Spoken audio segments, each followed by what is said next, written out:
A new report suggests young people are facing an epidemic of loneliness. The think tank Onward suggests a fifth of under 35s have only one or no close friends.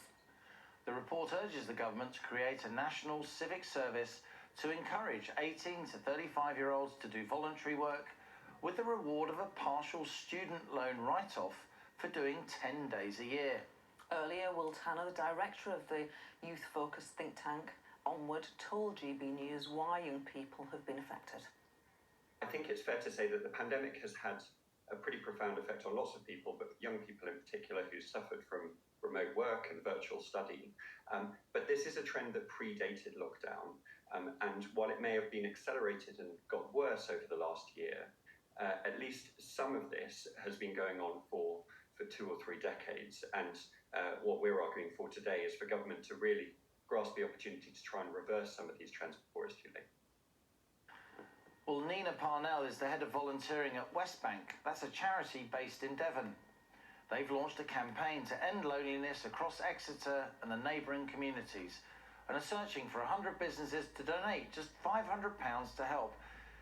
Hello, Nina. Good to have you with us. What do you make of this report from a Westminster-based think tank? Does it speak to you? It absolutely does. It's so called for. We've been supporting loneliness for about all of our charitable life for 35 years. And what we found coming out of the pandemic is that there are more referrals for younger people. And there's a great need to help them and find opportunities for them to develop in the community. And so one of the things that we found is that there actually isn't the funding available to us to support the services that we would like to deliver that will make a lasting difference to their lives. So if I could just give you an example, one of my colleagues is supporting a grandmother who buried her grandson 2 weeks ago. Now, no grandmother should have to bury their grandson because he'd taken his life because he was lonely. That just shouldn't happen. And if I give you an example of how we can, as a charity, we've been able to help. So we had a referral from a GP a year or so ago for a young man who was depressed and very anxious. He came to us and he'd actually planned his suicide date, the date that he was going to take his life. So we worked with him. He was just out of university, so we worked with him and we found out what made him tick, what he was interested in, and we actually got him volunteering with us. Now, from that volunteering role, we supported him with his CV and some new skills, and then he got a part-time job. And he's still there 2 years now past his suicide date. An absolute success story. And volunteering is a two-way thing. It's helping people that are lonely, but it's also helping people to support themselves and learn their skills in the process of recovering. And the reason that we've launched our campaign, 100 Working Together to End Loneliness, is the simple fact is that whilst volunteers give their time freely, there's a cost to delivering that service, and there's no funding out there for us to expand our services to meet the growing need. So I really welcome this report from the government and really hope that it can be taken forward.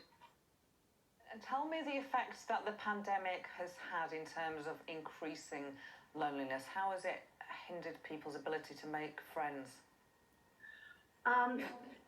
Firstly, working from home, that's a real biggie, isn't it? That, you start a new job and a lot of your social contacts are through the people that you're working with. Well, all of a sudden we've had 18 months of people working at home remotely and not able to make those social connections. So that's one element.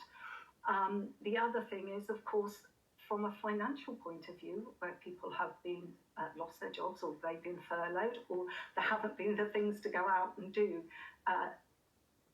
that's caused a problem as well. The sorts of things that we're seeing, predominantly we deal with older people that are lonely. And we found that people that have been bereaved and haven't been able to be supported through their bereavement, that's causing a big issue. And just older people in general that haven't been able to get out to attend their social activities. And we're noticing a cognitive decline in their abilities now, which is really sad. Just briefly, Nina, so what we've got today is a report from a think tank in Westminster called Onward. They're saying that younger people who volunteer 10 days a year should have part of their student loan written off. That sounds like a pretty good idea, right? It's a no-brainer, isn't it? It sounds amazing. And in the process of doing that, they'll learn new skills as well. Volunteering is so rewarding. It's such a good thing to do. So I say bring it on. It sounds great. Fabulous to talk to you. Thanks for joining us on GB News. Nina Parnell there, who works at the volunteering charity West Bank, based in Devon.